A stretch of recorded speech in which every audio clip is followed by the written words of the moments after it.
Hello everyone, welcome back. आज हम पढ़ेंगे तृतीय पाठ अध्याय 3 मित्राय नमः का संपूर्ण अभ्यास कार्य। तो चलिए इसकी शुरुआत करते हैं। वयम अभ्यासम कुर्मः, हम सब अभ्यास करते हैं। तो पहला प्रश्न है अधोलिखितानाम प्रश्नानाम उत्तराणि एक पदेन लिखन्तु। नीचे लिखे गए प्रश्नों के उत्तर एक शब्द में लिखिए। तो पहला क दिया है शुभम भवतु इति कह वदति, कल्याण हो यह कौन कहता है। तो इसका उत्तर है आचार्य। शिक्षिका बच्चों से कहती है तुम्हारा कल्याण हो। अब ख है योगिता आचार्याम किम शिक्षयतु इति वदति, योगिता अध्यापिका को क्या सिखाइए ऐसा कहती है। यानी कि योगिता अध्यापिका को क्या सिखाने के लिए कहती है। सूर्य नमस्कारः, सूर्य नमस्कार। अब ग है सूर्य नमस्कारः कतीनाम आसनानां समाहारः अस्ति, सूर्य नमस्कार कितने आसनों का समूह है। तो कितने आसनों का समूह है? द्वादशानाम, 12 आसनों का। अब घ है केशु सूर्य नमस्कारः श्रेष्ठः, किनमें सूर्य नमस्कार श्रेष्ठ है। तो इसका उत्तर है योगासनेषु, योगासनों में सूर्य नमस्कार सबसे श्रेष्ठ है। अब लास्ट दिया है सूर्य नमस्कारेण जनाः कीदृशं शरीरं प्राप्नुवन्ति, सूर्य नमस्कार से लोग कैसा शरीर प्राप्त करते हैं। तो इसका उत्तर है स्वस्थम, सूर्य नमस्कार से लोग स्वस्थ शरीर प्राप्त करते हैं। अब हम आगे चलते हैं। प्रश्न नंबर 2 है अधोलिखितानां प्रश्नानां उत्तराणि पूर्ण वाक्येन लिखन्तु। नीचे लिखे गए प्रश्नों के उत्तर पूरे वाक्य में लिखिए। तो पहला क दिया है सर्वे छात्राः आचार्यां किम पृच्छन्ति, सभी छात्र अध्यापिका से क्या पूछते हैं। तो इसका उत्तर है सर्वे छात्राः आचार्यां पृच्छन्ति, सभी छात्र अध्यापिका जी से पूछते हैं। आचार्ये, हे अध्यापिका जी, किम अद्य भवती, क्या आज आप अस्मान योगासनम शिक्षयति, हमको योगासन सिखाएंगी। हे अध्यापिका जी, क्या आज आप हमको योगासन सिखाएंगी। अब दूसरा प्रश्न दिया है सूर्य नमस्कारः इत्यनेन कः आशयः, सूर्य नमस्कारः, सूर्य नमस्कार इत्यनेन इससे, यानी कि इस सूर्य नमस्कार से, कः आशयः क्या अभिप्राय है, इस सूर्य नमस्कार से क्या अभिप्राय है।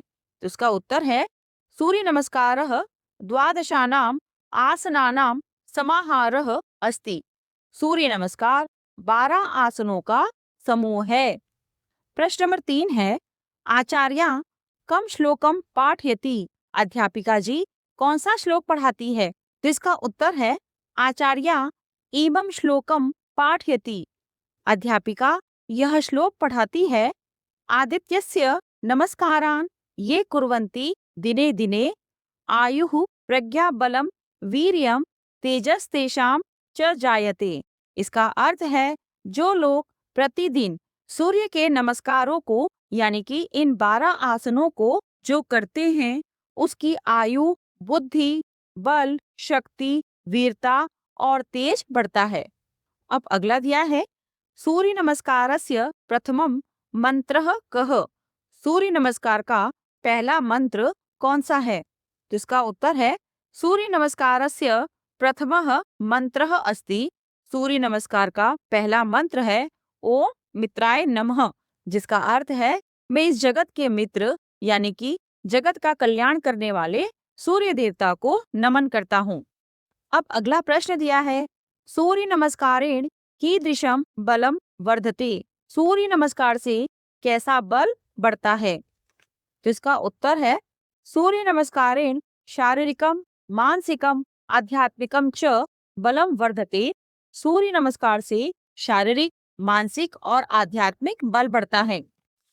प्रश्न नंबर 3 है पाठात् समुचितम पदम चित्वा अधः रिक्त स्थानानि पूरयन्तु, पाठ से उचित शब्द चुनकर नीचे रिक्त स्थानों को पूरा कीजिए। तो पहला क दिया है प्रत्येकस्मात् डैश पूर्वम एकः मंत्रः भवति, प्रत्येकस्मात् हर एक से, यानी कि प्रत्येक से पहले एक मंत्र होता है। तो इसमें हम क्या लिखेंगे? सूर्य नमस्कारात। तो इसका अर्थ होगा प्रत्येक सूर्य नमस्कार से पहले एक मंत्र होता है। अब अगला दिया है वयम प्रतिदिनम डैश करवाम। हमें प्रतिदिन करना चाहिए। हमें क्या करना चाहिए? सूर्य नमस्कारम, सूर्य नमस्कार। अब अगला दिया है स्वस्थम डैश स्वस्थम च प्राप्नवाम। स्वस्थ प्राप्त करना चाहिए। वो क्या स्वस्थ प्राप्त करना चाहिए? स्वस्थम शरीरम स्वस्थम मनः च प्राप्नवाम। स्वस्थ शरीर और स्वस्थ मन प्राप्त करना चाहिए। अब अगला दिया है एकेन डैश सूर्य नमस्कारस्य बहुनी प्रयोजनानि वदामि। एकेन एक से या एक के द्वारा सूर्य नमस्कारस्य सूर्य नमस्कार के बहुनी बहुत से प्रयोजनानि वदामि लाभ बताती हूँ। एक से सूर्य नमस्कार के बहुत से लाभ बताती हूँ। तो यहाँ क्या लिखेंगे? श्लोकेन, एक श्लोक के द्वारा सूर्य नमस्कार के बहुत से लाभ बताती हूँ। अब लास्ट दिया है आदित्यस्य डैश ये कुर्वन्ति दिने दिने। तो यह एक श्लोक की पंक्ति है। तो इसमें लिखेंगे हम नमस्कारान। तो इसका अर्थ हुआ जो प्रतिदिन सूर्य के नमस्कारों को करता है उसकी आयु, बुद्धि, बल, पराक्रम और तेज बढ़ता है। अब हम आगे चलते हैं। अब आगे दिया है अधोलिखितानि शब्द रूपाणी पठन्तु अवगच्छन्तु च। नीचे लिखे गए शब्दों के रूपों को पढ़िए और समझिए। तो बच्चों यहाँ पर एक टेबल दी गई है। इस टेबल के सबसे पहले कॉलम में दिए गए हैं लिंग, दूसरे कॉलम में दिए गए हैं शब्द और तीसरे कॉलम में चतुर्थी विभक्ति रूपाणी यानी कि चतुर्थी विभक्ति के रूप तीनों वचनों में। तो सबसे पहले हम देखते हैं अकरण पुल्लिंगम को।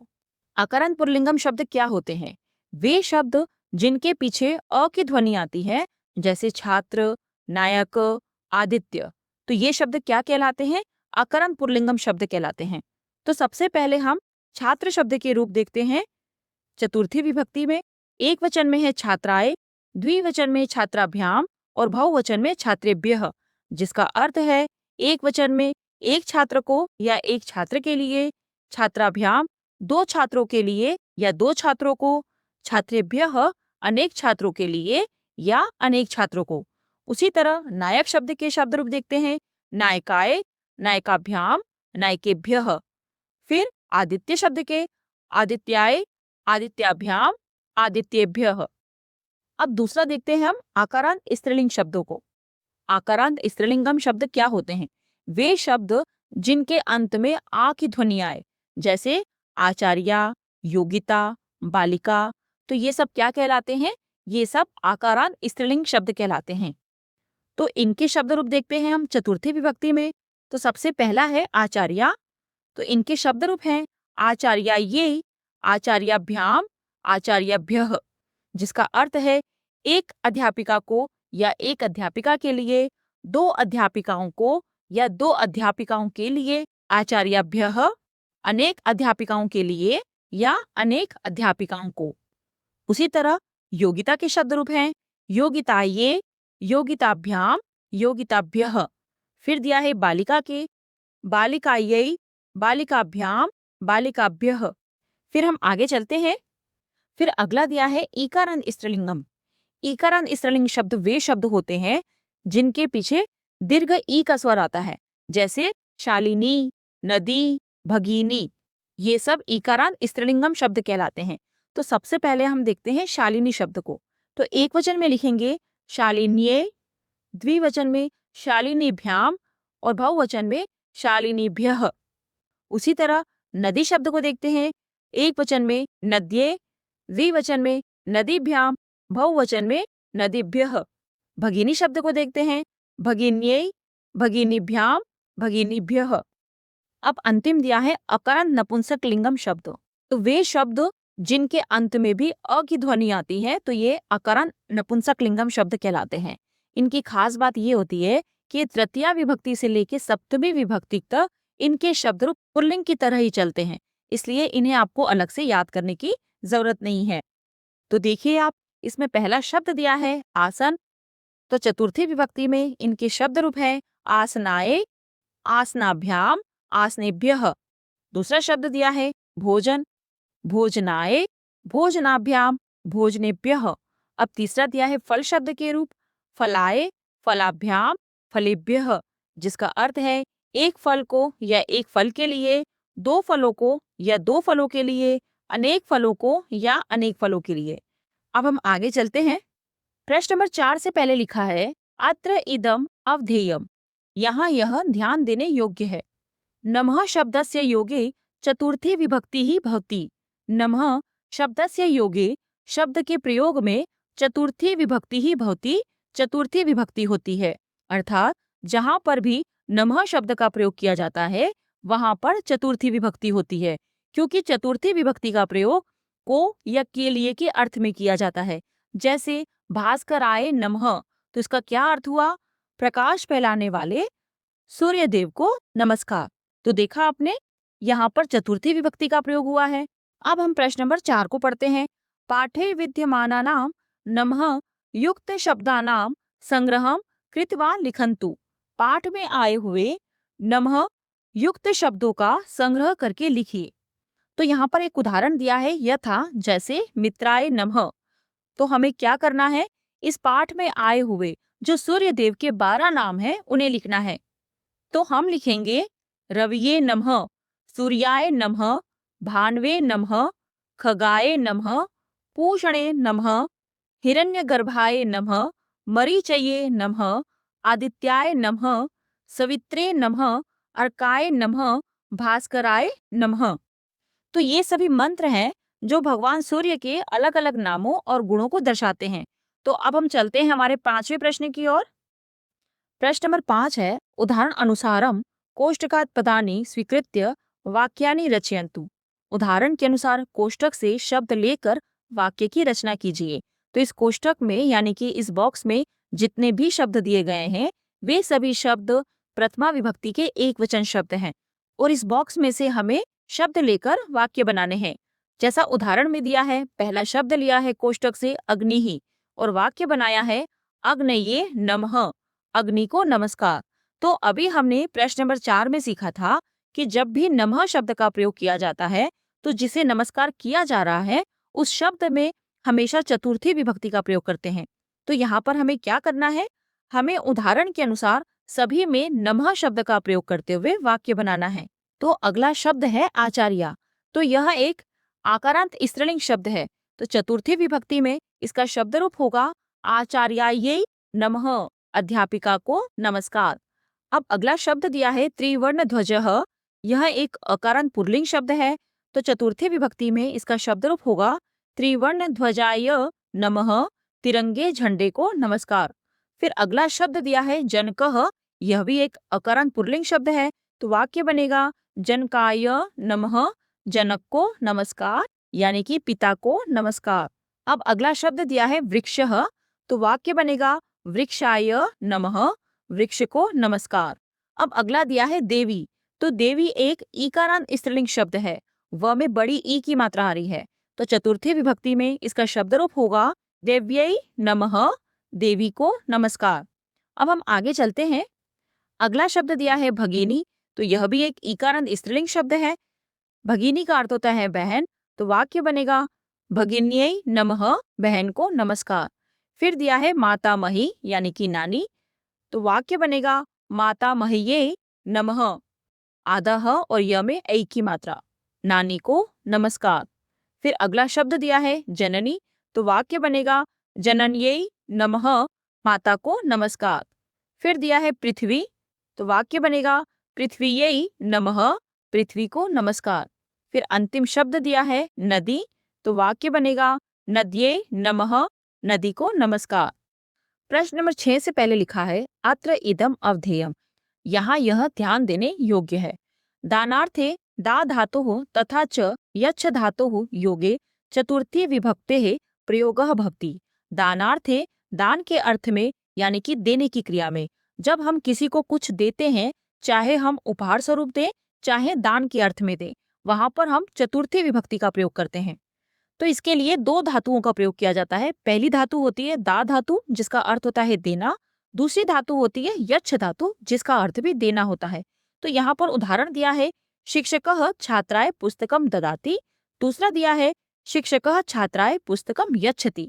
इन दोनों का अर्थ है शिक्षक छात्र को या छात्र के लिए पुस्तक देता है।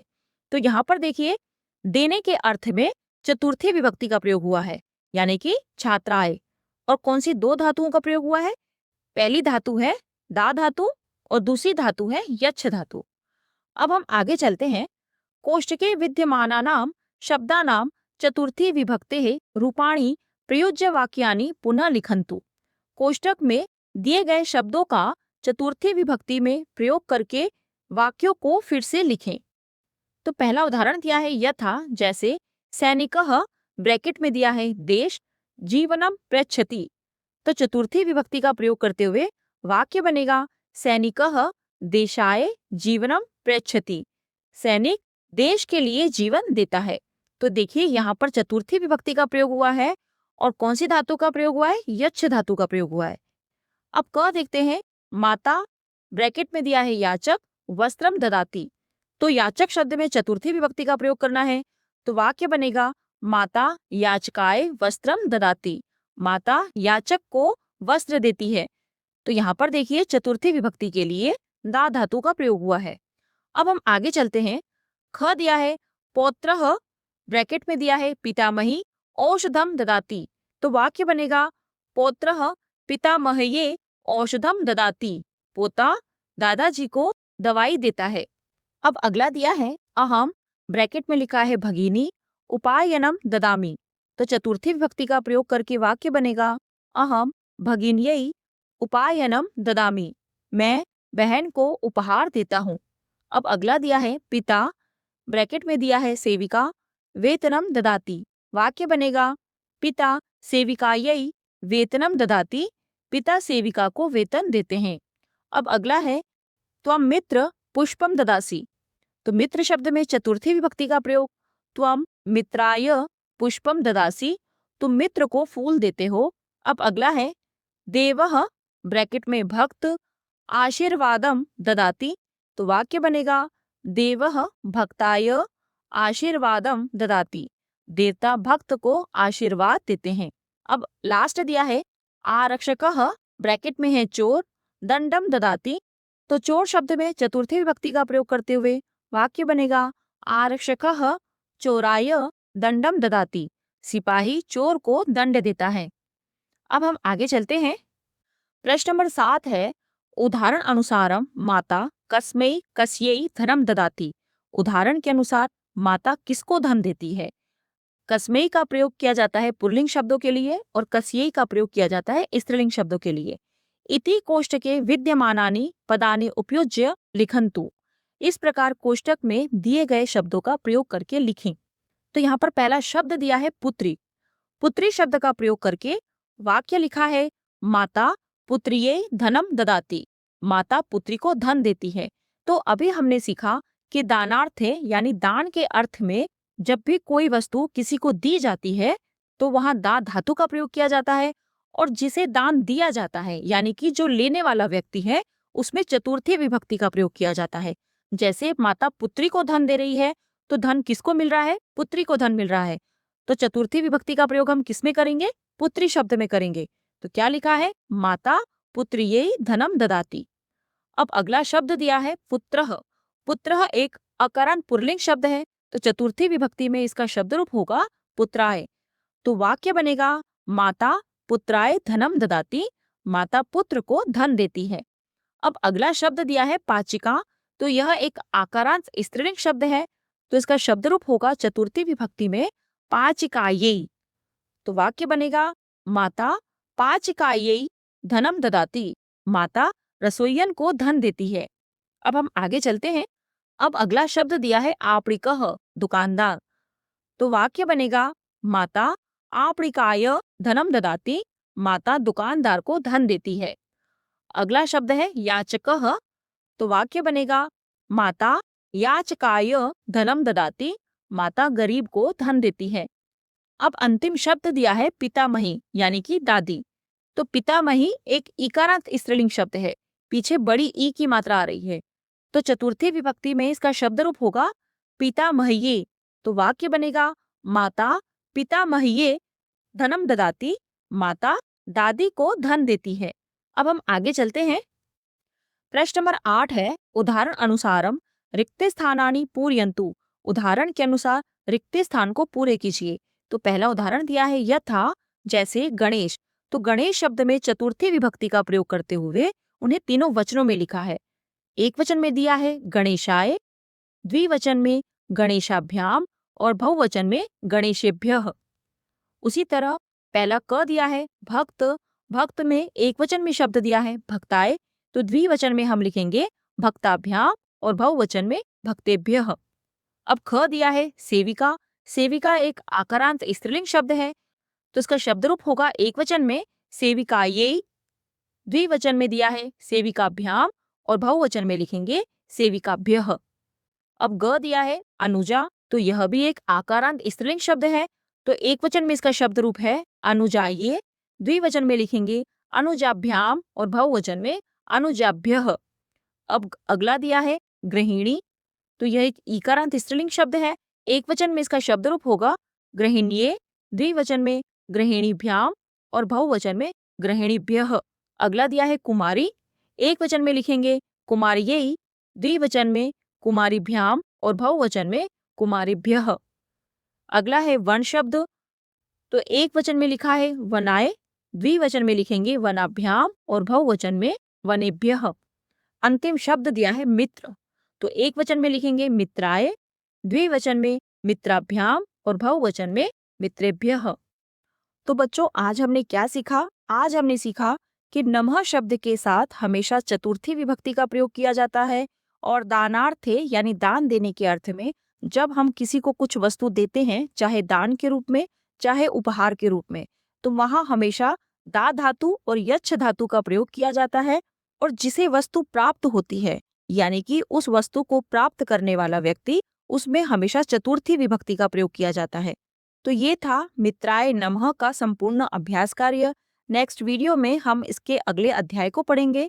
अगर आपको ये वीडियो पसंद आए तो प्लीज़ इसे लाइक करें, शेयर करें और सब्सक्राइब करना ना भूलें। तो मिलते हैं नेक्स्ट वीडियो में। Thank you, bye.